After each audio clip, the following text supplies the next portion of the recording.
Muito boa noite a todos. Sejam todos bem-vindos aos nossos Contos Espíritas, nosso estudo semanal, que a gente faz da literatura espírita em forma de contos que os irmãos espirituais nos trouxeram. Antes de iniciarmos hoje, queremos rogar a Deus, nosso Pai, e a Jesus, nosso Mestre, nosso irmão, que estejam conosco, nos inspirando através dos seus mensageiros, que eles possam nos inspirar, possam nos orientar, que a gente possa aproveitar essas lições e guardá-las não só em nossa memória espiritual, mas também em nossos sentimentos, nossos corações, porque foi com esse propósito que os nossos irmãos trouxeram-nos, para que ajude-nos a melhorarmos, a mudar nosso padrão evolutivo, nosso padrão sentimental, emocional, espiritual. Obrigado, mestre amigo, e permaneça conosco nessa noite, iluminando todos os lares que estão nos ouvindo e todos os lares de nossos irmãos, em toda parte, que assim seja. Hoje, então, nós vamos ler o último capítulo do livro Boa Nova, e que se intitula Maria. Fala sobre Maria, a mãe de Jesus. Junto da cruz, o vulto agoniado de Maria produzia dolorosa e indelével impressão. Com um pensamento ansioso e torturado, olhos fixos no madeiro das perfídias humanas, a ternura materna regredia ao passado em amarguradas recordações. Ali estava, na hora extrema, o filho bem-amado. Então, para Maria, naquele momento que via Jesus crucificado, ele lembrava dele, né, como criança, vinham as lembranças, e ali estava o filho dela, né? Embora a santidade de Maria, né?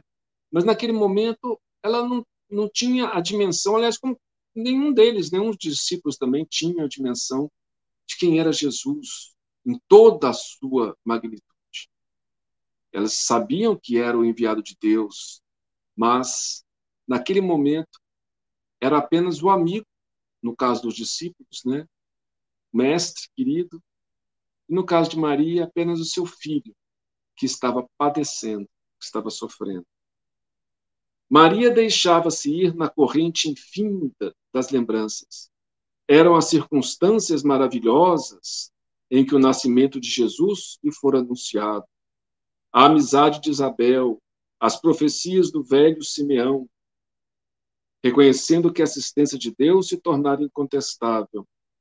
Naquele instante supremo, revia a manjedoura na sua beleza agreste, sentindo que a natureza parecia desejar redizer aos seus ouvidos o cântico de glória daquela noite inovidável.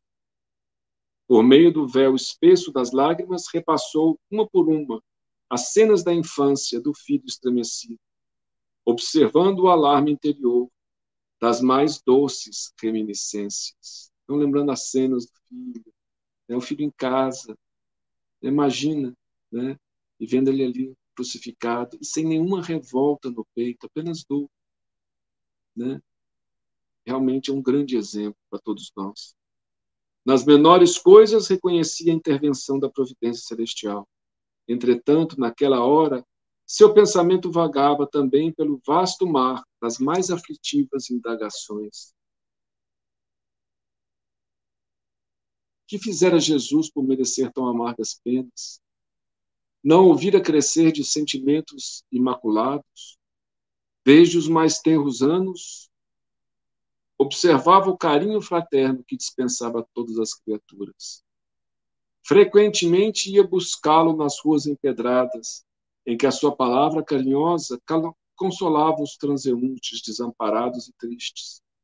Viandantes misérrimos vinham à sua casa modesta louvar o filhinho idolatrado, que sabia distribuir as bênçãos do céu. Com que enlevo recebia os hóspedes inesperados que suas mãos minúsculas conduziam à carpintaria de José.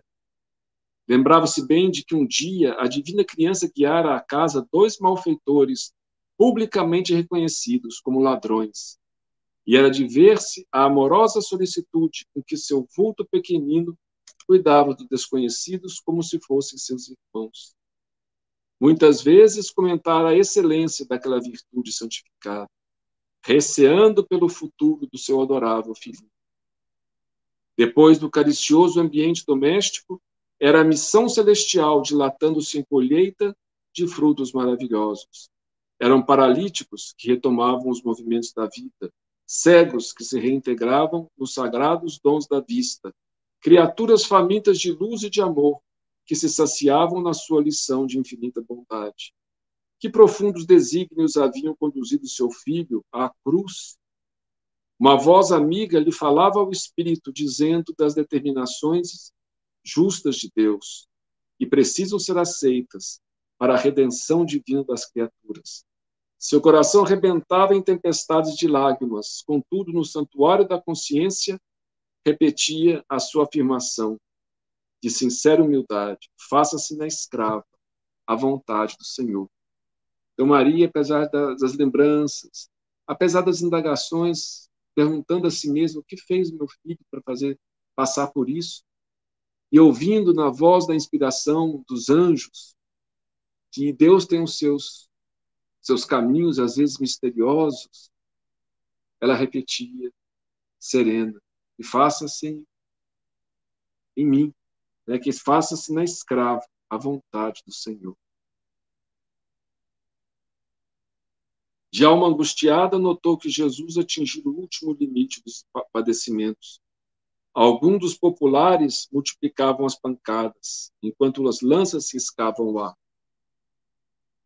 Ironias mordazes eram proferidas, dilacerando-lhe a alma.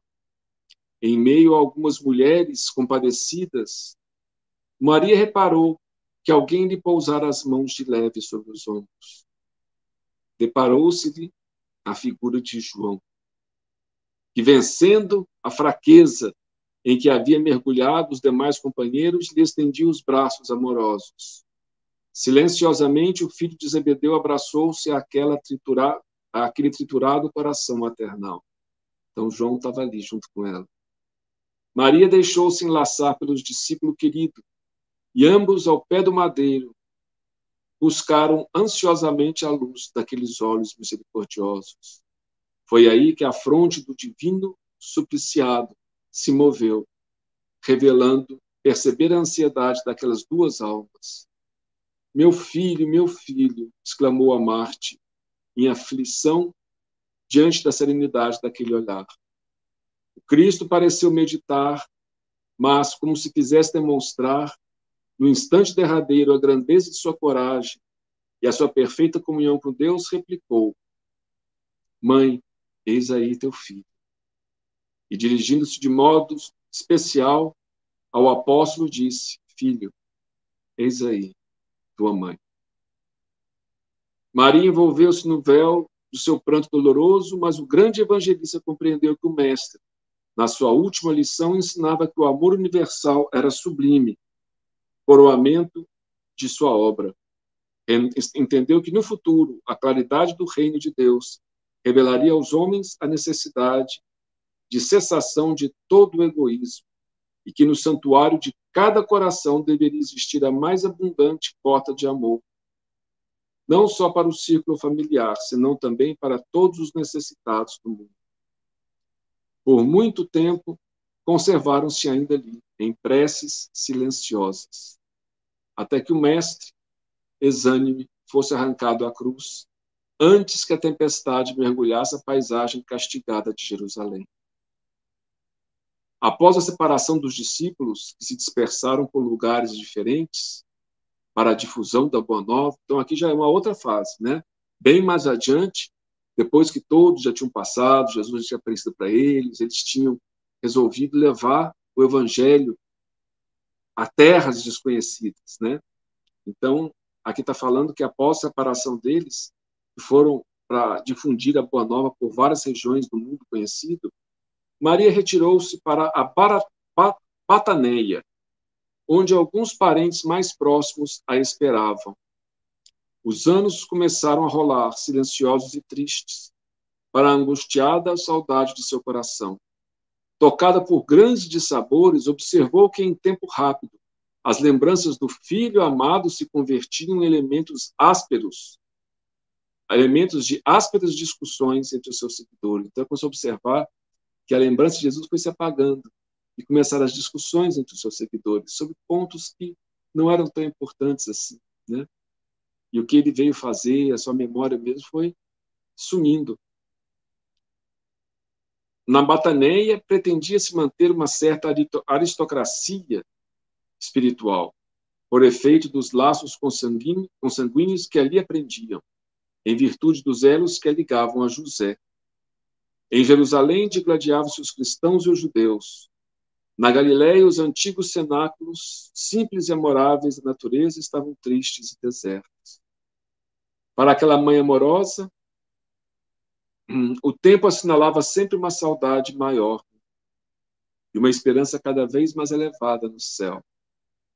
Sua vida era uma devoção incessante ao rosário imenso da saudade, às lembranças mais queridas. Relembrava o seu Jesus pequenino como naquela noite de beleza prodigiosa em que o recebera nos braços maternais. Figurava-se-lhe escutar ainda o balido das ovelhas, apressadas a cercar-se do berço que se formara de improviso. E aquele primeiro beijo, feito de carinho de luz. As reminiscências envolviam a realidade longínqua.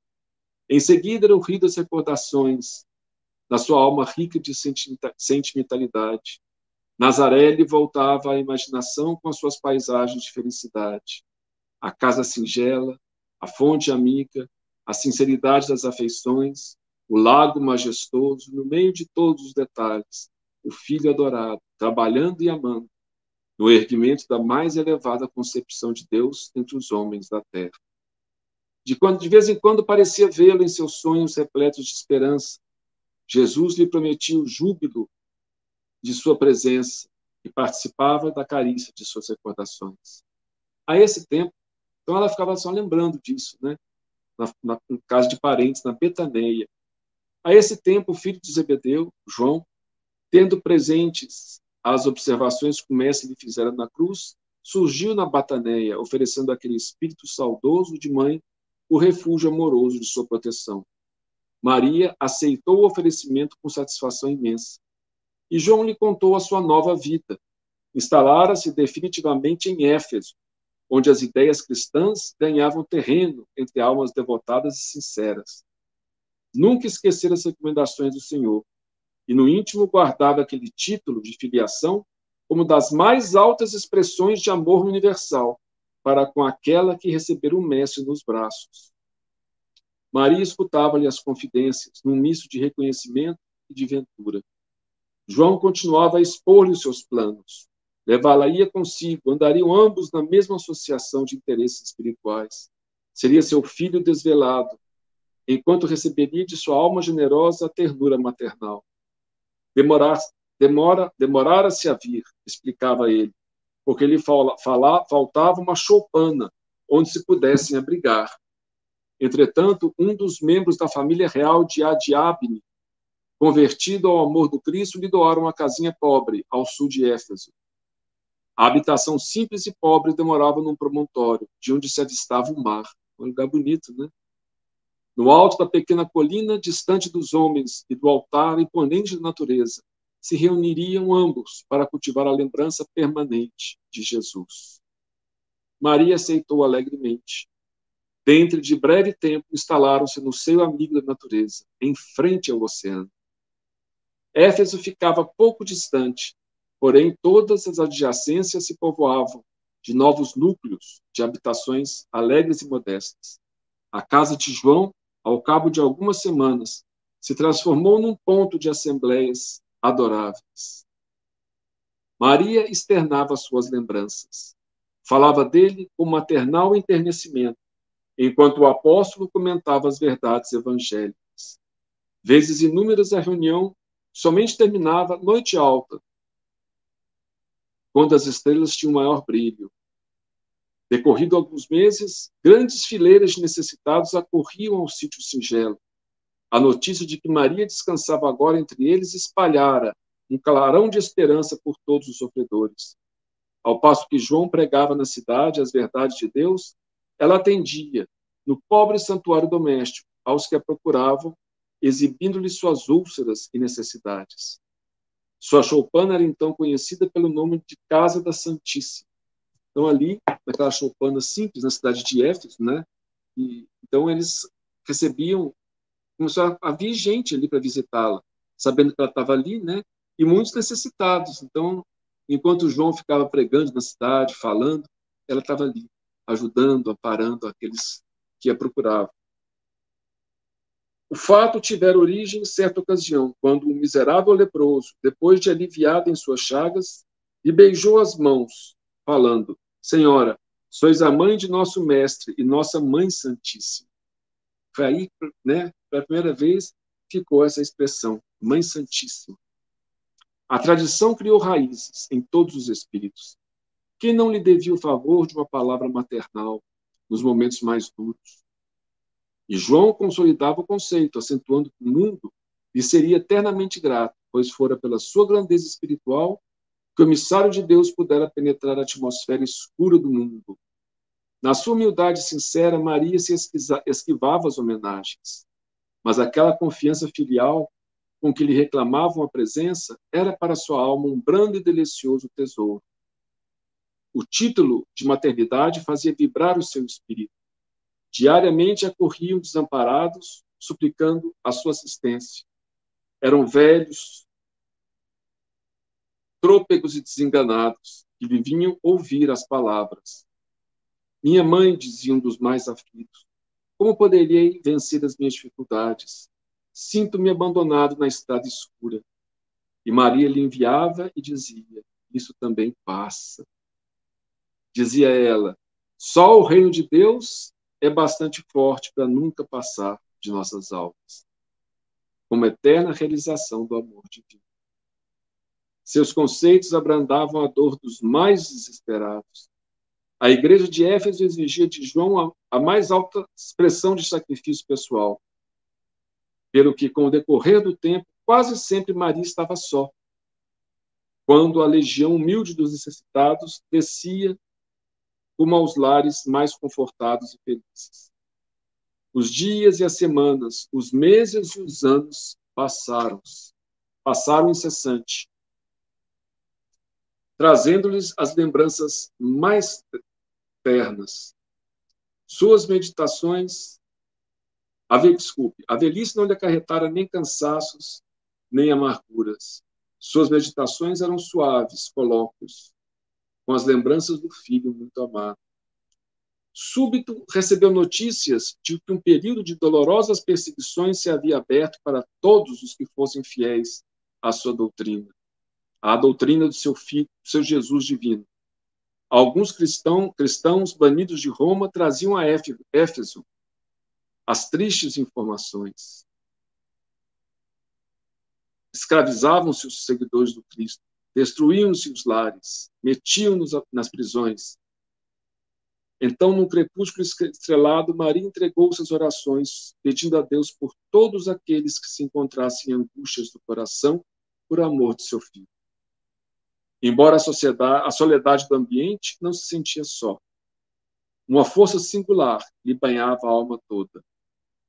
Enlevada nas suas meditações, Maria viu aproximar-se o vulto de um pedinte. Minha mãe, exclamou o recém-chegado, como tantos outros, venho fazer-te companhia e receber a tua bênção. Maternalmente, ela o convidou a entrar, impressionada pela voz, que lhe inspirava profunda simpatia. O peregrino lhe falou do céu, confortando-a, comentou as bem-aventuranças divinas. Maria sentiu-se empolgada por tocante surpresa. Que mendigo seria aquele que lhe acalmava as dores secretas da alma? Nenhum lhe surgira até então para dar, era sempre para pedir. No entanto, aquele viajante desconhecido lhe derramava as mais santas consolações. Onde ouvir aquela voz meiga e carinhosa, Que emoções eram aquelas? Seus olhos se umedeceram de ventura, sem que conseguisse explicar a razão. Foi então, quando o hóspede anônimo lhe estendeu as mãos generosas e lhe falou com profundo acento de amor: minha mãe, vem aos meus braços. Nesse instante, fitou as mãos nobres que se lhe ofereciam num gesto de mais bela ternura.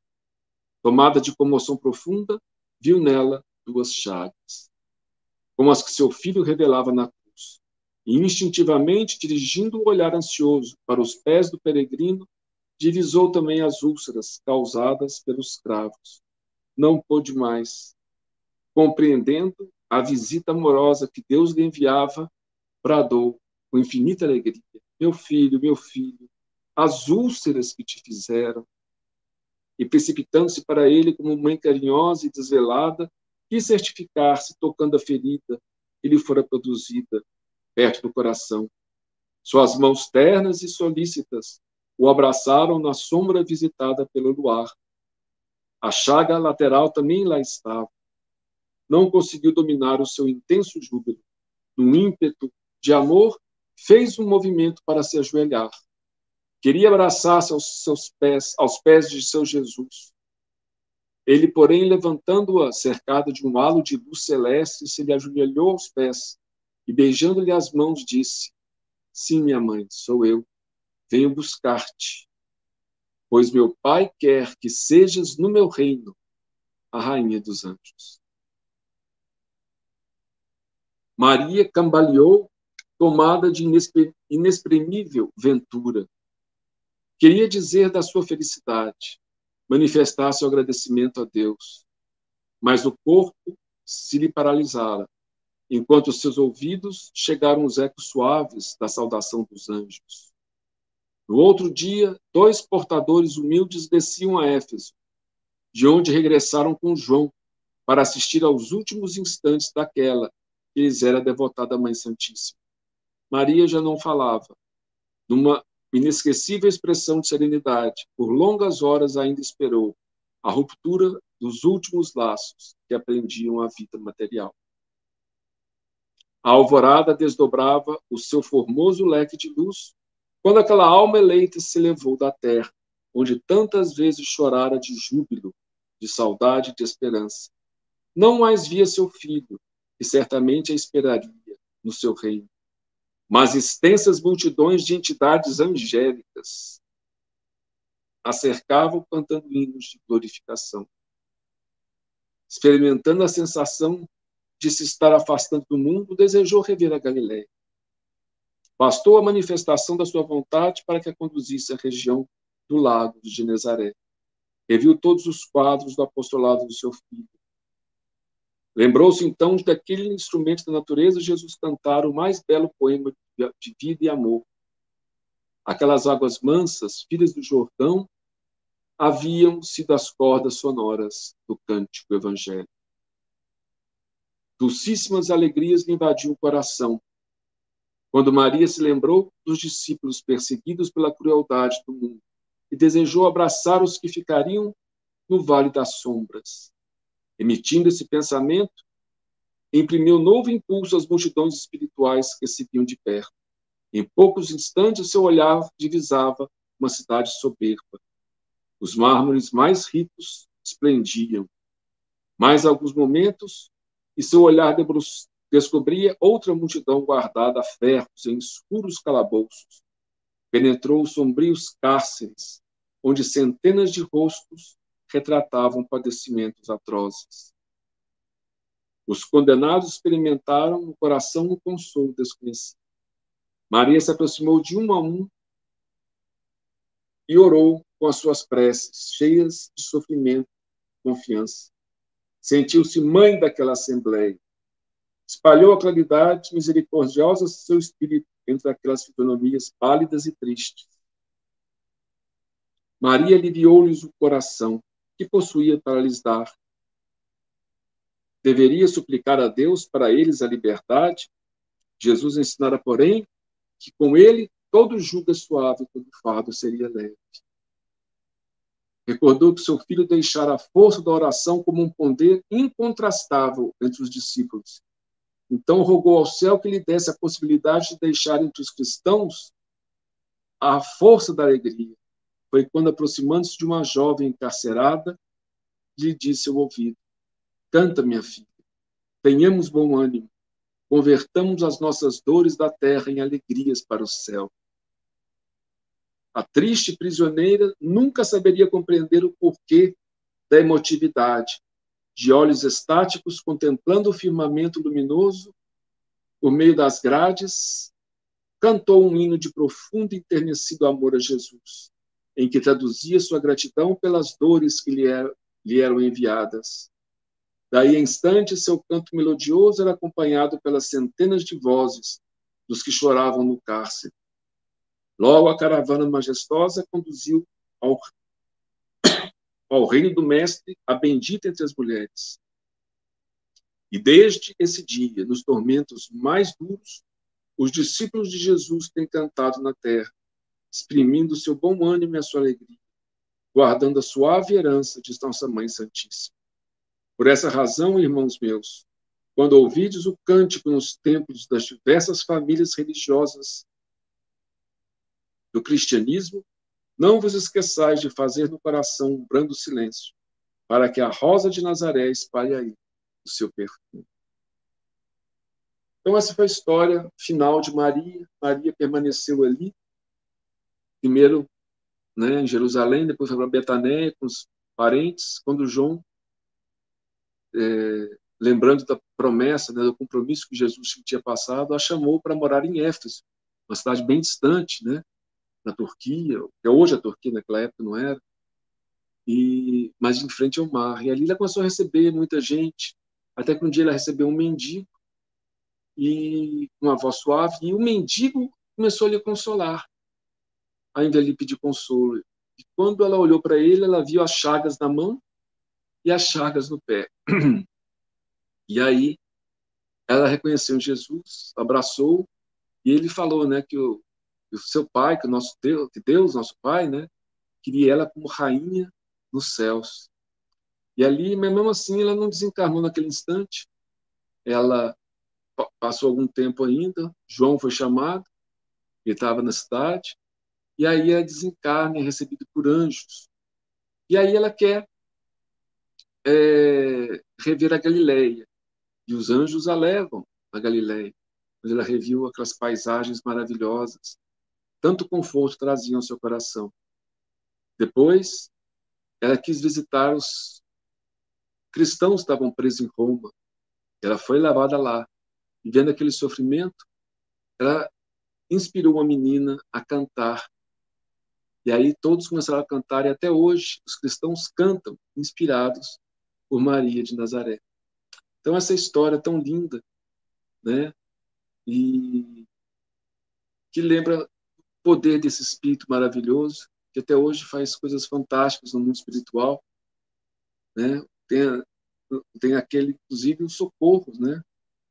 Que as legiões dos servos de Maria fazem aos suicidas, né? Aqueles que cometeram um gesto deslocado de tentarem fugir da vida e estão em sofrimento. Então, ela tem aqueles que vão assistir esses espíritos, que ninguém está abandonado no reino de Deus, né? Às vezes sofremos as consequências dos nossos erros, mas nosso Pai está sempre velando por nós, e esperando a nossa melhoria para podermos reparar nossos erros e seguirmos em frente. Que possamos seguir cantando, que possamos ter alegria na vida como Maria nos inspirou. Muita paz a todos, um ótimo final de semana, e que Jesus continue em nossos corações, agora e sempre.